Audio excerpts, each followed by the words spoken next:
How's it going, boys and girls? Kyle here with Awesome Sauce News. Today I will be taking a look at Fractal Design's Arc Midi R2 mid-tower computer case. It is a full ATX chassis in a smaller form factor size, but essentially many of you might already be familiar with the Arc Midi that was released in months prior. And if you are aware of that case, you know what a great success it was. Well, essentially, Fractal Design has just gone back in, made some minor tweaks and adjustments, or improvements, I should say, hence the R2 model that I have with me here today. So, with that said, why don't I unbox this guy and let's have a closer look.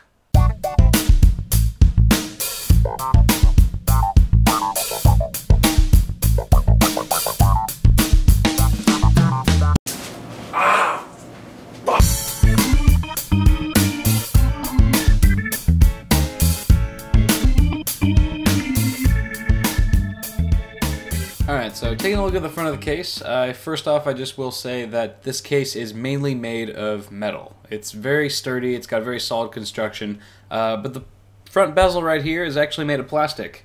And to be honest, you really wouldn't even know it unless you reached out and touched it, because even though it's hard to tell right now on video, it's even hard to tell in person that it's not aluminum, because it does kind of have a nice, very nice faux brushed aluminum finish, but when you touch it, pick it up and stuff, it is actually in fact plastic. But it's a very sturdy plastic, I'm not too worried about it. There are two 5 1/4 inch bays, and just beneath those is a metallic mesh grille. It's basically covering the lower half of the chassis, and you can see a Fractal Design logo at the bottom right there.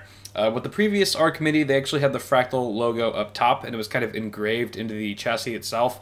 And I didn't really like it because it blended in a little bit too much with the chassis, and it just looked way too black. Everything was just completely blacked out. And I really like what they've done here, especially because it's got some silver accents, and it really stands out in front of that black front panel. Now you can actually remove this metallic grille, and it's essentially a removable dust filter. So to do that, you basically just apply some pressure at the top two corners of that grille, pops off very easily. You can even see some foam on the other side, and that's just there to help reduce some of the noise produced by your fans from within your chassis. Which, speaking of which, they've given you a 140mm fan. It's one of their Silent Series R2 fans. It's painted white, but essentially you can also mount a second 140mm fan just beneath that. And if you wanted to, you could even mount two 120s here. You would just obviously have to take out that 140. If you want to pop off the front bezel completely, simply stick your hand underneath there and give it a nice tug. It'll pop off relatively easily. There's another look at the fan on the opposite side, and up top you can see your I/O panel. Now there are two screws on either side of that I/O panel, which if you remove, you can actually remove that I/O panel completely.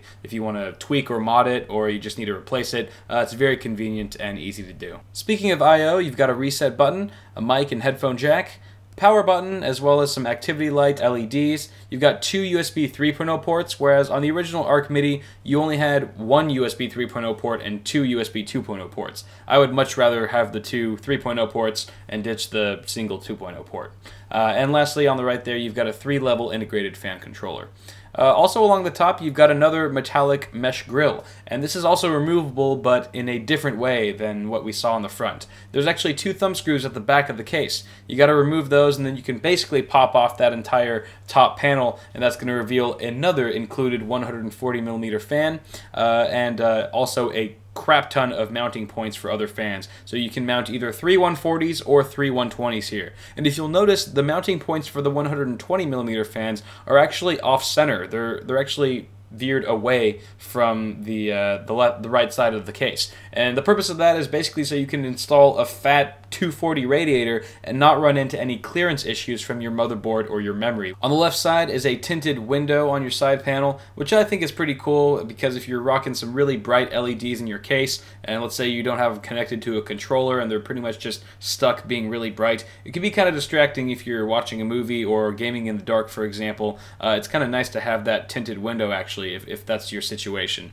On the opposite side is just another basic all-metal side panel, and that brings us to the back with your last included 140mm fan. Once again, mounting points for a 120mm fan. There's your knockout for your motherboard shield, 7 expansion slots, plus one little floater on the side there if you've used all of your 7 expansion slots, and let's say you just want some additional I/O connectivity, put a bracket adapter there for example, you can do so. On the bottom you've got your power supply mount, and on the very bottom you have another removable dust filter right under your power supply. And now moving on to the right side interior of this chassis, first off we can see there's a fairly large cutout for your CPU cooler and just a ton of room for cable management here, guys. There's about an inch from your motherboard tray to where your side panel closes, so you should have no problem fitting all your cables on this side of the chassis, even if you're not rocking a module or power supply. And even to help you with the cable management further, there's a ton of rubber grommets and tie-down points just to keep them all nice and tidy. There's also 2 mounting points for SSDs, which you can mount right here on the motherboard tray, which I guess is a nice feature if you're going for kind of a stealth vibe, but other than that it's kind of inconvenient because if you ever wanted to remove those SSDs, you'd have to uninstall your entire motherboard along with it. So unless you're looking for a long-term solution, I might advise to stay away from this or at least think twice before you mount them here. There's a look at your business end of the drive cages, and up top you've got some cables for your fan controller at the front I/O. So there's your 4-pin Molex power connector, and you can actually connect up to 3 fans to this controller, so here are 3 2-pin fan connectors. And finally that brings us to the left side interior of the case, where all the magic happens. So first off we've got a fully black painted interior. So aside from the few white accents, as you can see the PCI slots, as well as the fans, as well as the drive trays, it's this black and white theme that Fractal's going with, and they're sticking with it. And I really like it because it matches with a lot of stuff. And personally, I'm going to tease you guys a little bit. I'm actually planning a build inside of this chassis. It's coming up very soon. You guys should be very excited. Let's move on to the rolled steel edges along the case. So it's very nice, you don't cut yourself, it's a nice touch, it's very attention to detail oriented, and you've also got 2 drive cages here. One on top, which fits 5 drives, and you've got a bottom one which fits 3, which allows you to mount up to 8 2.5-inch or 3.5-inch drives in these white metallic drive trays, which aren't very flexible. They're very sturdy, in fact, and you could probably hurt somebody in the head with this, but they also feature rubber grommets on them to reduce noise and vibration from your drives. The top cage can be rotated clockwise 90 degrees, or it can be removed completely to fit longer graphics cards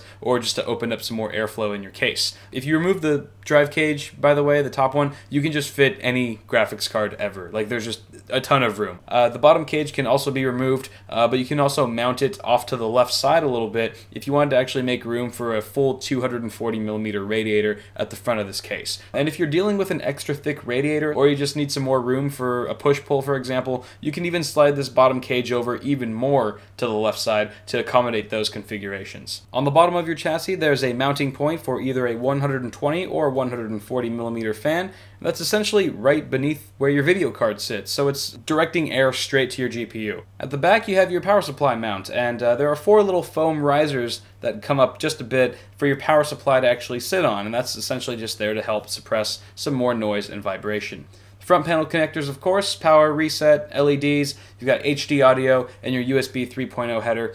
Don't worry if you don't have a USB 3.0 header on your motherboard. You can still take advantage of the 2 USB 3.0 ports at the front of your case. They've included a USB 2.0 connector here. You would just have to revert to USB 2.0 transfer speeds. Here's a better look at the included 140mm fans at the top and rear of your case. And I almost forgot to mention that all of these fans come with very nicely black-sleeved cables. Alright guys and girls, that is going to wrap it up for this unboxing and overview. Once again, this has been Fractal Design's Arc Midi R2 mid-tower computer case. And as I said earlier in this video, I am planning a pretty sweet rig inside of this chassis very, very soon. And without giving too much away, I will say that it is going to be an epic gaming rig. That's all I'm going to give away for now. You're going to have to stay tuned later to find out what happens next in that video. Yeah, leave your thoughts about this case in the comment section below. You guys know the drill. Like and subscribe if you haven't already. And until next time, I'll see you all in the next video. It's even better than it was. And some of the adjustments, some of the changes are pretty cool. So I'm going to take a look and then we'll do the thing. We'll just do the thing. Alright, seriously guys, seriously, just stop messing around. Today I'm going to be taking a look at the R2. They've made some minor. Can we turn this into a remix?